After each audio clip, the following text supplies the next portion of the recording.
These fools, they'll never learn.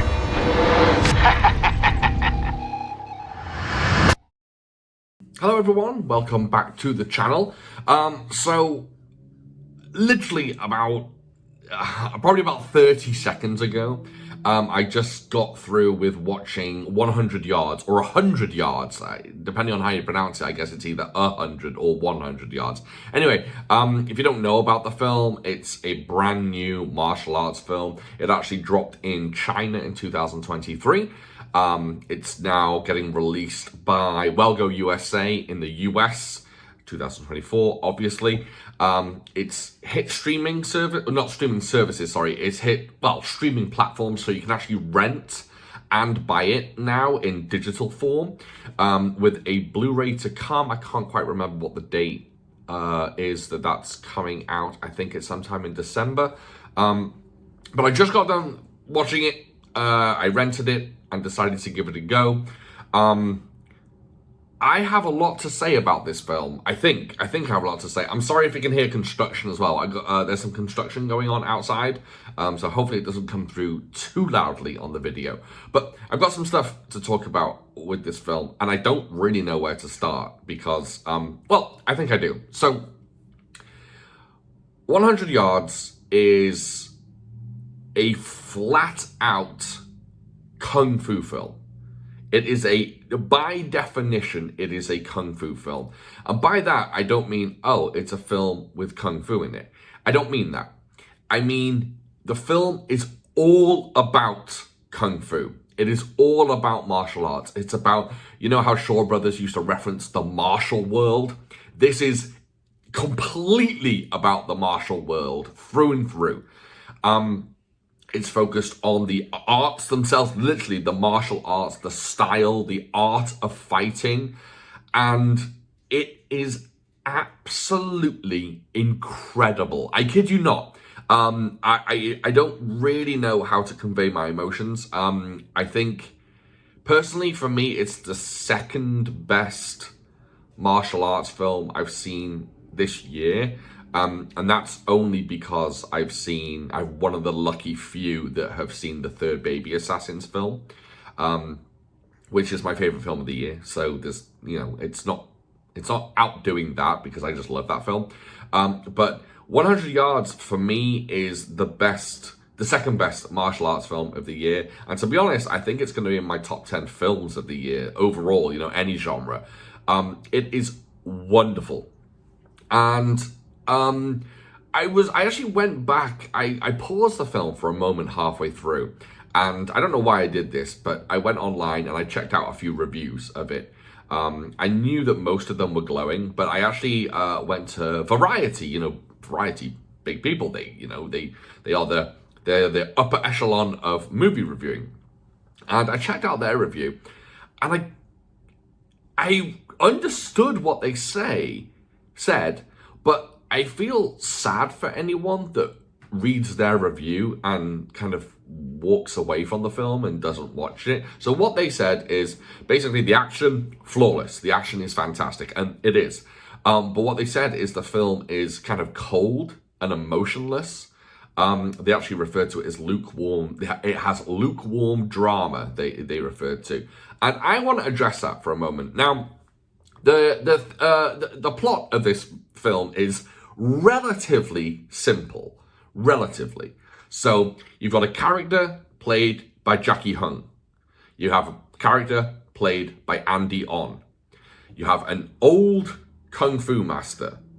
The old kung fu master, his son is Jackie Hung. His number one student is Andy On. The old kung fu master, this is in the first 10 seconds, this is not a spoiler, it's in the first minute of the film. The old kung fu master passes away. Now, the school goes to his number one student, Andy On, because he proved to be the better student. There is a duel at the start of the film between Andy On and Jackie Hung, and Andy On turns out to be the best student, and therefore he gets the school. But the rest of the film is really, it's really about Jackie Hung, not really his claim on the school, but his passion, his need. I think it's a need. I think it's like a fire burning within him to beat Andy on and prove himself worthy in the eyes of his deceased father. That's kind of the story of the film. Now there's lots of ins and outs, and there's lots of characters involved, and there's some betrayals and some, there's politics going on and things like that. But the main theme of the film is that Jackie Hung's character is trying to prove himself as a martial artist against Andy On, who's basically a proven martial artist. Now, this all happens within the martial world, and it's a very small microcosm in this film. It's a very small area, and there's very few actual characters. And like I said, it's a it is a microcosm. Like the rest of the world doesn't affect the martial world in this film. But there's an underlying theme in the film that is the coldness and stark emotionless of the martial arts world versus the warm, emotional world of reality, right? The real world, not reality, but the real world. And there's a conflict there because real world emotions starts overflowing into the martial world. And basically what the film is trying to imply is there's no place for emotions in the martial world. And that's not how it works. The martial world is cold, it is indifferent, and it is about honor, it is about legacy, and it is about upholding the importance of martial arts and your particular style.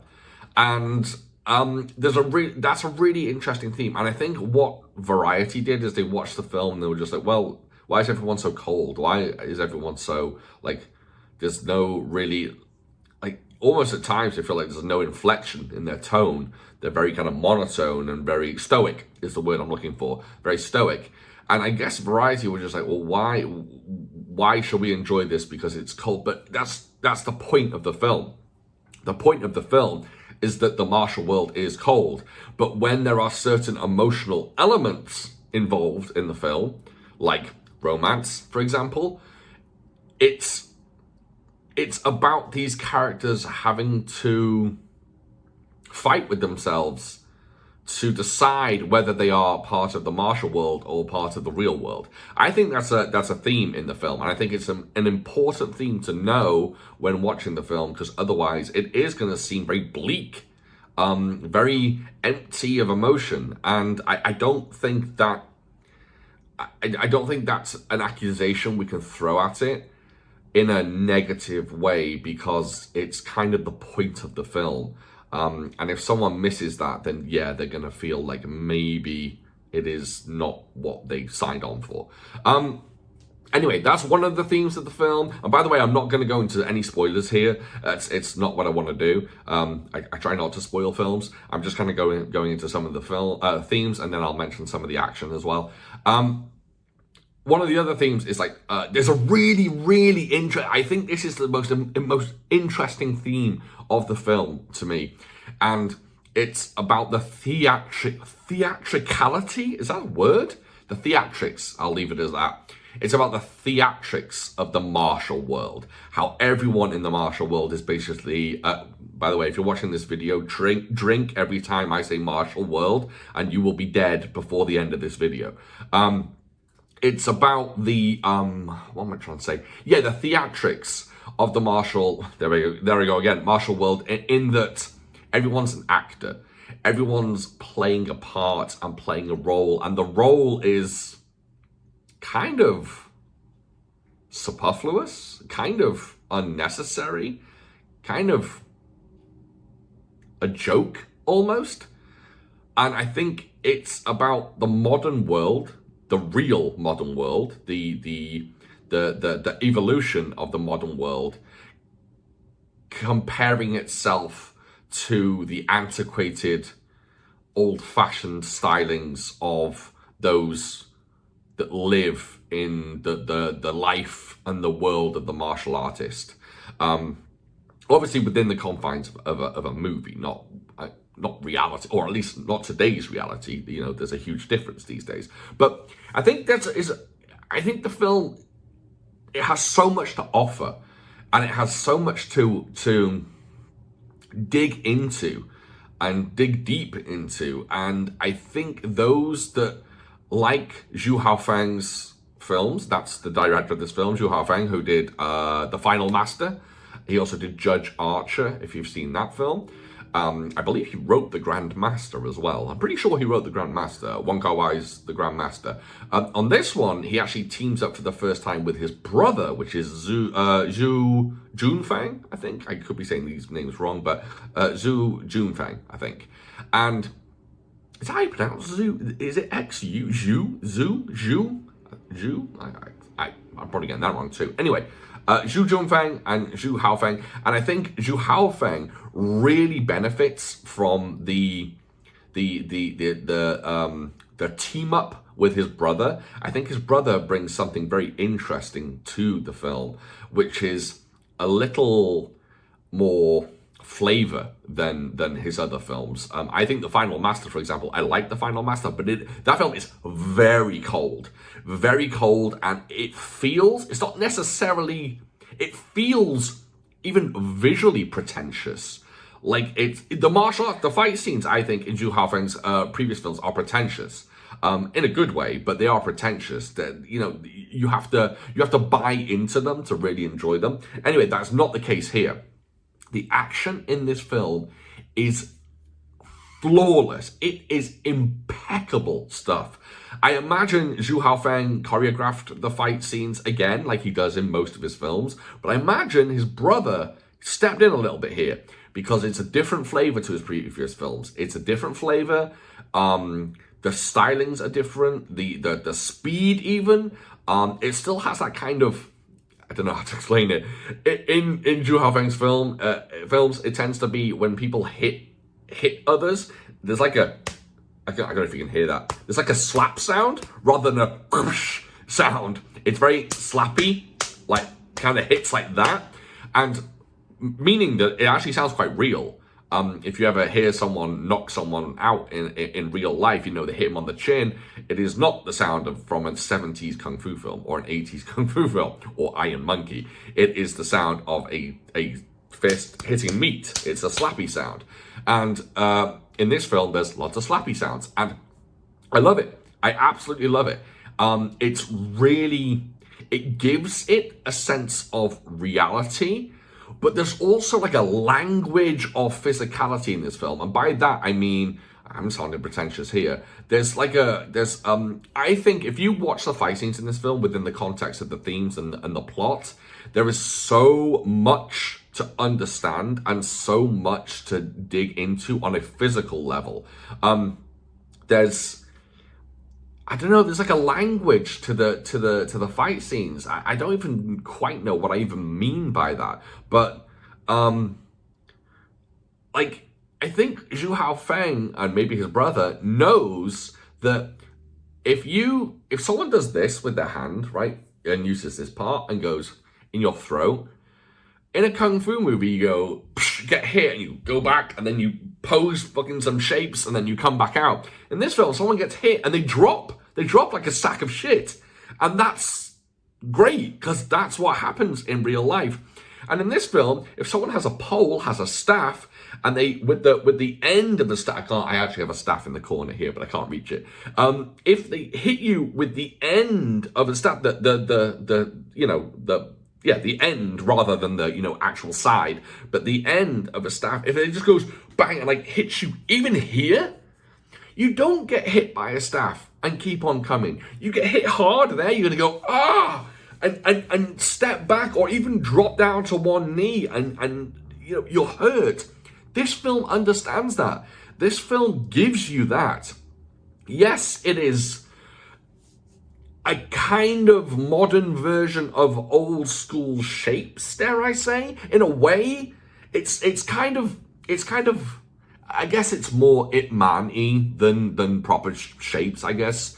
It's more Ip Man, but kind of less. It's actually not necessarily slower, but definitely more to the point. I think more direct. I think that's what I'm looking for.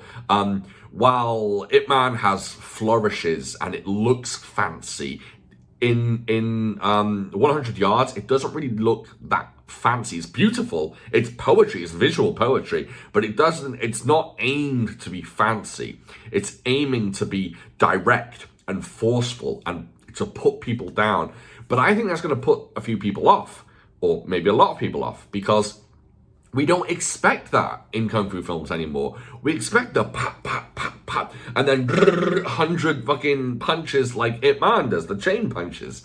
We expect that. But in this film, people get hit and people get hurt. And you'll notice that most of the people that fight in this film, when they go down and they're out of the fight, when they are beaten, quote unquote beaten, it's not because they've been knocked out. It's not because they've, someone's broken their neck, or like Tony Jaa snapped their arm or kneed them in the face. It's not that. It's because they've been struck on the side of the head like that, and they've fallen down, or they've been kicked so hard in the knee that they can't get back up because their knee's in agony. And you see that in MMA fights today, whether it's UFC, One Championship, whatever.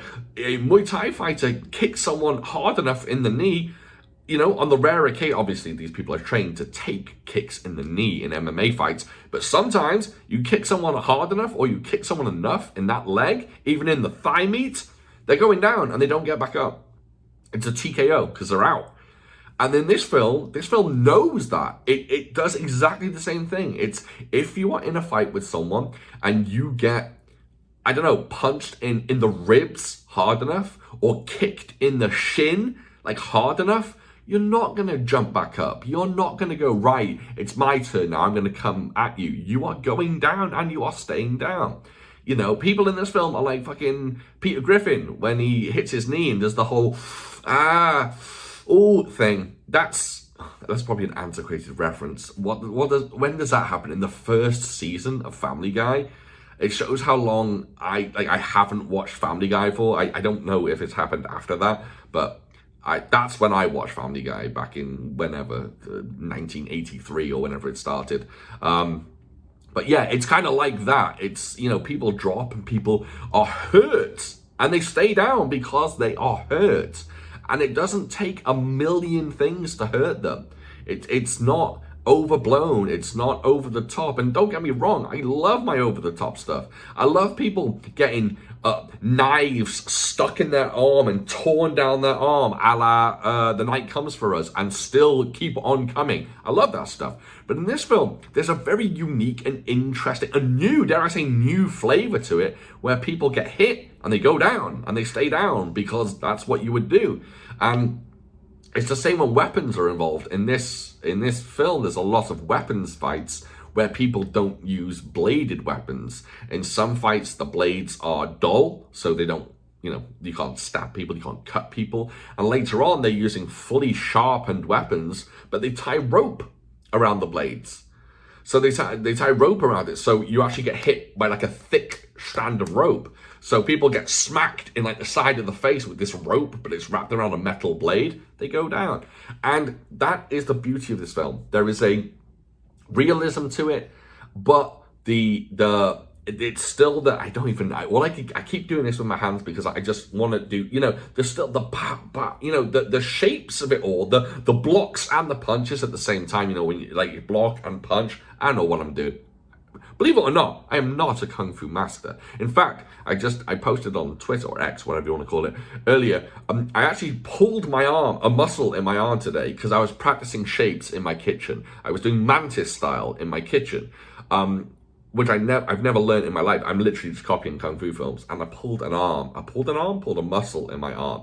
So I'm too old to be doing that. I'm such a child for doing mantis shapes in my kitchen. But hey, when you're a Kung Fu fan, I think you do that, right? Can someone please put in the comments and have a moment of unity with me and say, yep, I do that too. I practice drunken boxing in my living room, or tiger style in my bedroom.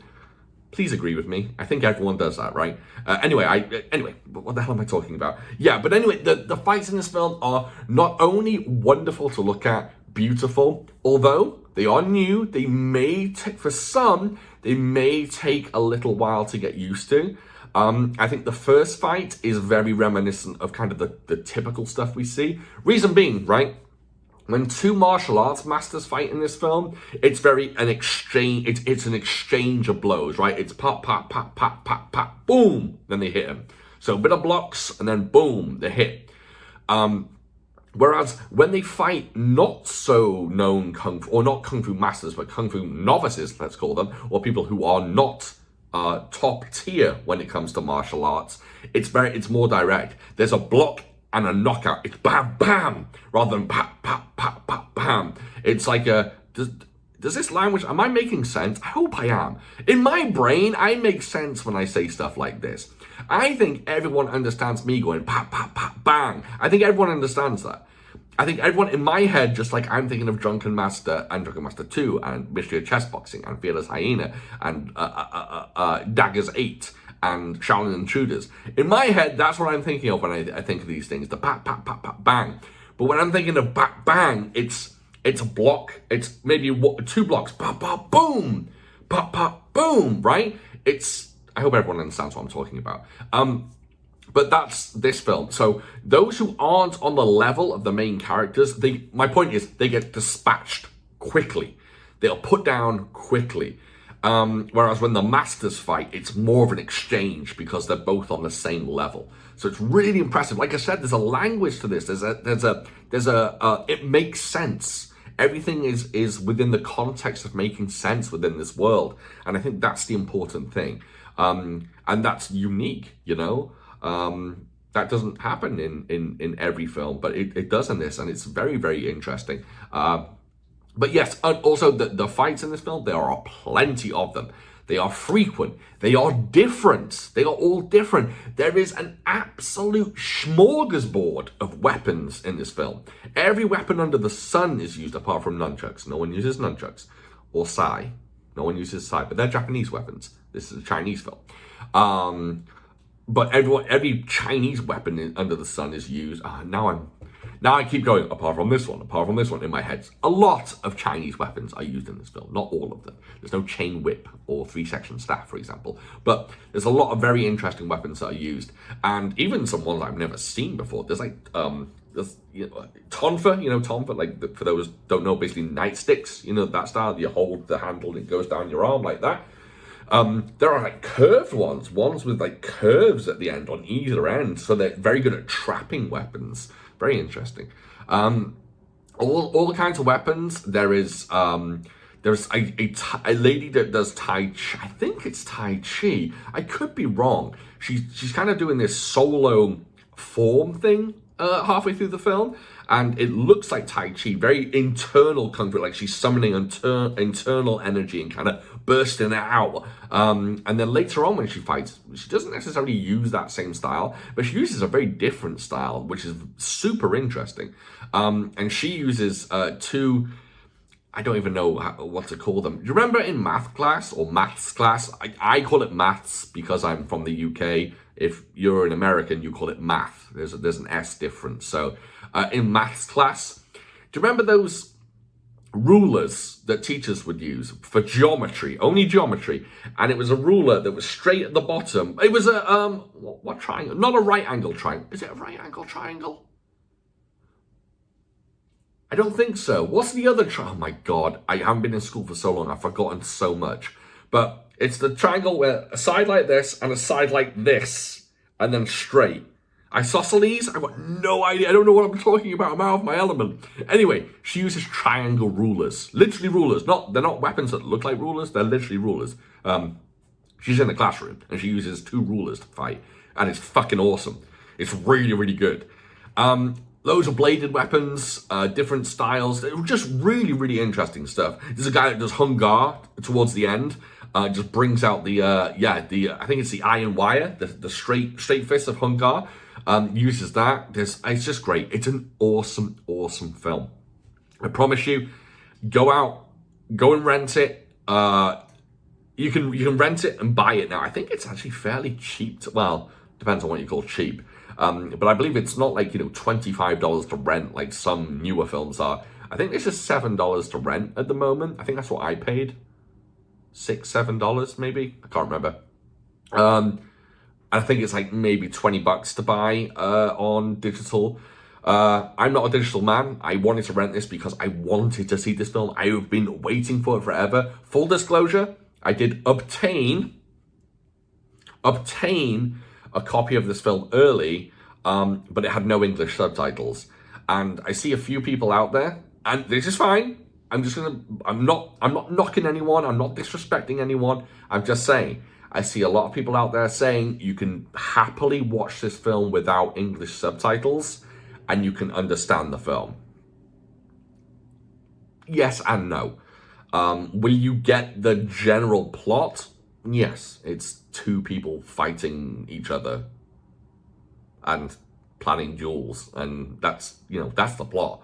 And then one of them has a lady that he likes. But if you watch it without subtitles, you're gonna miss an awful lot in this film. An awful lot. Not just the themes and kind of underlying kind of subtext of the film, but you're gonna miss major plot points as well. There's plenty of stuff that I would never have known if I watched it without subtitles. So originally what I did is I fast forwarded through the film and kind of find some fights. And believe it or not, and I don't often do this, but I was fast forwarding through the film with the non-subtitled version, and I was looking for the fights. And you know what? I gave up. I gave up watching the fights because it annoyed me that I didn't have context for the fights. And I felt like I needed to watch the actual full package. The full package of the film. I needed to see it with subtitles. I needed to understand the context of the fights. So I waited, I rented it, and you better believe when it comes out on Blu-ray, I think in December. Go drop it in December. I will be picking up a copy. To be honest, I would have loved a 4K of this film. It's a very handsome looking film. It's very, very nice. Some people might say it's a bit, the world in the film is a little grey, maybe. A little muted, I guess is the word. And sure, but as far as camera movement and cinematography goes, it's really beautiful. Very, very impressive stuff. But that's it. I'm going to wrap it up. I wanted to beat 30 minutes, and I beat 30 minutes. It's currently 27, so good stuff. Please go out and watch this film. I'm not just saying that. They didn't pay me, nothing like that. I watched this film. I love it as a Kung Fu cinema fan. This is a Kung Fu film. It almost feels like a 70s Kung Fu film with the teachers and masters and students and duels and things like that. It almost feels like a 70s Kung Fu film, except it's just propelled into 2024. So please go and watch this film.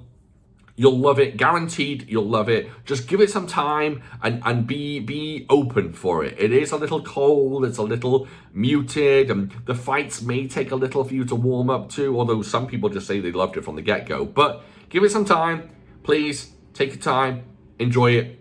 Find it on streaming services now or wait for the Blu-ray and then come back to me and let me know what you thought of it. Please, I'd love to hear what Kung Fu fans think of this film. I know a lot of people saw it in the theater already. Lucky buggers. But please come back to this video, post in the comments, let me know what you think. I would really, really appreciate this. If you enjoyed the review and you like what I do and you'd like more of this, please feel free to subscribe. Again, leave a comment. Let me know what your favorite Kung Fu films are, things like that. I love chatting to people in the comments. We have such a good community on YouTube. So chatting to you all is awesome. What else? A thumbs up, a like, all that good stuff. You know me, I have a podcast. I have 2 podcasts now. Brand new podcast, by the way. I'm going to go over 30 minutes now. But I wanted to mention, I have a brand new podcast. It's called Mic'd Avengers. Yes, based on Masked Avengers. It's a pun. Mic'd Avengers podcast where I have teamed up with the Fanatical Dragon and Martial Arts Theater 3000. Check out their channels. And we have started a brand new podcast. Our first episode was on human lanterns. And it is out now. There's video versions of it on YouTube, or there is audio versions across every single audio platform. Just search for Mic'd Avengers, MIC''D, Mic'd Avengers. Anyway, I just wanted to plug that because it's brand new. I probably won't plug it ever again. on my videos. But yeah, keep your eye out for it. Thank you so much for of course, I flub it in the last seconds. Of course, I always do. Anyway, thank you so much for watching. I really, really appreciate you, and I'll catch you next time.